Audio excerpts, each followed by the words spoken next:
بسم اللہ الرحمن الرحیم. سیکنڈ ایئر ہم لوگ پڑھ رہے تھے question problems of under developed countries. اس کا ریمیننگ پارٹ آج ہم لوگ پڑھیں گے.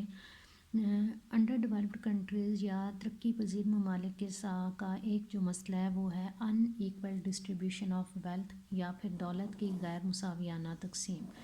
ترقی پذیر ممالک میں جو دولت ہے وہ مساویانہ تقسیم نہیں ہوتی، بلکہ ترقی پذیر ممالک میں امیر دن بدن امیر تر ہوتا چلا جا رہا ہے اور غریب جو ہے وہ غریب تر ہوتا چلا جا رہا ہے.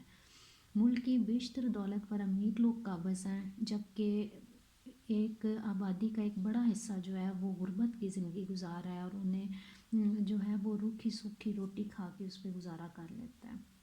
دولت کی غیر مساویانہ تقسیم کی وجہ سے معاشرتی خرابیاں بھی پیدا ہوتی ہیں اور معاشی خرابیاں بھی پیدا ہوتی ہیں. معاشی خرابی کس طرح سے پیدا ہوگی؟ جیسے غریب لوگوں کے پاس دولت ہے ہی نہیں، ان کے پاس پیسہ ہے ہی نہیں، وہ کاروبار ہی نہیں کریں گے، سرمایہ کاری ہی نہیں کریں گے، جس کی وجہ سے ملک کی ترقی کی رفتار سست پڑ جائے گی یا ہم ترقی نہیں کر سکیں گے. دوسری طرف امیر لوگوں کے پاس سرمایہ ہے، وہ سرمایہ کاری کر سکتے ہیں، لیکن وہ اپنی دولت کو سرمایہ کاری میں لگانے کے بجائے عیش و عشرت کی زندگی گزارنے پہ خرچ کر دیتے ہیں. دوسری طرف جب امیر اور غریب دونوں طبقوں کا فرق بڑھ جاتا ہے تو اس فرق کے بڑھنے کی وجہ سے غریب لوگوں کے اندر امیروں کے خلاف نفرت پیدا ہو جاتی ہے اور وہ مختلف قسم کے جرائم میں مبتلا ہو جاتے ہیں. چوریاں، ڈاکے اور اس طرح کی جو دیگر خرابیاں ہوتی ہیں وہ معاشرے میں پیدا ہو جاتی ہیں. اور ہمارے جب غریب لوگوں کے پاس نہ آمدنی ہے، نہ سرمایہ کاری وہ کر پا رہے ہیں، نہ ان کے پاس بچتیں ہوتی ہیں، بچت کی شرح پست ہونے کی وجہ سے ترقیاتی پروجیکٹس بھی نہیں ہوتے اور حکومت کی آمدنی بھی کم رہتی ہے اور حکومت کو اپنے پروجیکٹس کی تکمیل کے لیے یا تو ڈیفسٹ فائنینسنگ کرنی پڑتی ہے، تمویل خسر سے کام لینا پڑتا ہے، نئے نوٹ چھاپنے پڑتے ہیں، یا پھر حکومت کو بیرونی ممالک سے قرضہ لینا پڑتا ہے. اس کے بعد آ جاتا ہے لیس یوز آف مشینز، مشینوں کا کم استعمال. ترقی پذیر ممالک جو ہیں آج کل جیسے سائنس اور ٹیکنالوجی کا دور ہے، لیکن ترقی پذیر ممالک نے سائنس اور ٹیکنالوجی کو ابھی تک مکمل طور پہ نہیں اپنایا، یا پھر یہ وہ والے آلات اور مشینیں نہیں پیدا کر سکے جو کہ ترقی یافتہ ممالک کے پاس موجود ہیں. کیونکہ اگر ہم لوگ جدید ٹیکنالوجی کو، جدید مشینوں کو استعمال کرتے ہیں تو اس سے ایک تو چیز اچھی کوالٹی کی بنتی ہے، دوسرا وہ چیز کم لاگت پہ تیار ہو جاتی ہے اور کم وقت میں تیار ہو جاتی ہے. لیکن ترقی پذیر ممالک کے پاس نہ تو مشینیں ہیں، نہ ان کے پاس جدید ٹیکنالوجی ہے اور نہ ہی لوگ ہیں جو اس ٹیکنالوجی کو استعمال کر سکیں. اس کے بعد آ جاتا ہے زراعت پر دار و مدار، ڈیپینڈنس آن ایگریکلچر سیکٹر. ترقی پذیر ممالک کی آمدنی کا بیشتر حصہ یا ان ترقی پذیر ممالک کے لوگوں کے روزگار کا بیشتر حصہ جو ہوتا ہے وہ زراعت پر مبنی ہوتا ہے، کیونکہ ان کے ہاں نہ صنعت نے ترقی کی ہوئی ہے، نہ ان کے پاس ٹیکنالوجی ہوتی ہے، تو ایک زراعت ہی ہوتا ہے جہاں پہ یہ لوگ اپنے لوگوں کو کھپا سکتے ہیں. اب ترقی پذیر ممالک میں تقریباً 60 سے 70% آبادی جو ہوتی ہے وہ زراعت پہ ڈیپینڈ کرتی ہے.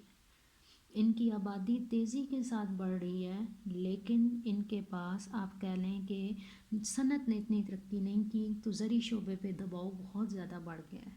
زرعی شعبے پہ دباؤ آبادی کی وجہ سے ایک تو بڑا ہے، اور دوسرا وراثت کے قانون کی وجہ سے زمین نسل در نسل جب آگے منتقل ہوتی ہے تو وہ چھوٹے چھوٹے ٹکڑوں میں تقسیم ہو جاتی ہے. جب چھوٹے زمین کے ٹکڑے رہ جاتے ہیں تو ان پہ کھیتی باڑی کرنا قدرے مشکل ہوتا ہے، یا اس پہ جو جدید ٹیکنالوجی ہے اس کو بھی یوز نہیں کیا جا سکتا. اس کے بعد نمبر 4 پہ آ جاتا ہے کہ لیس اسپیشلائزڈ پیپل، فنی ماہرین کی کمی ہے ہمارے پاس. ترقی پذیر ممالک کے پاس فنی ماہرین بہت کم تعداد میں ہیں. فنی ماہرین جیسے engineer, mechanic, technician, accountant, computer operator جو کہ اپنے کام کے ماہر ہوتے ہیں، اور ماہر ہونے کی وجہ سے وہ اپنا کام زیادہ جلدی سے اور زیادہ اچھے طریقے سے کر سکتے ہیں۔ پاکستان میں یا کم ترقی پذیر ممالک میں فنی ماہرین کی قلت ہے۔ اس کے علاوہ آبادی کی گنجانی یا ڈینسٹی آف پاپولیشن۔ آبادی کی گنجانی کا مطلب ہے کہ فی مربع کلومیٹر آبادی کی تعداد کتنی ہے۔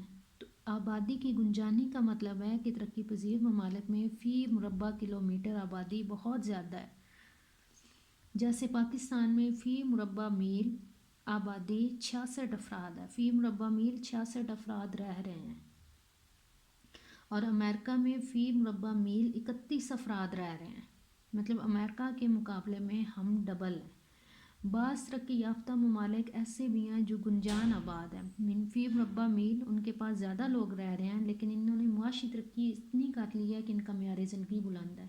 جیسے سوئٹزرلینڈ ہے یا یو کے ہے۔ سوئٹزرلینڈ میں فی مربع میل 180 افراد رہتے ہیں، یو کے میں 244 رہتے ہیں، جرمنی میں 231 رہتے ہیں، جاپان میں 349 رہتے ہیں، لیکن ان لوگوں کا معیار زندگی بلند ہے کیونکہ انہوں نے معاشی ترقی کر لی ہوئی ہے۔ اس کے بعد انفینٹ مورٹیلٹی یا اموات شیرخوان۔ ترقی پذیر ممالک میں شیرخوار بچے یعنی 5 سال سے کم عمر کے بچوں کی شرح اموات بھی زیادہ ہے۔ اس کی وجہ یہ ہے کہ انہیں طبی اور غذائی سہولتیں نہیں ملتی۔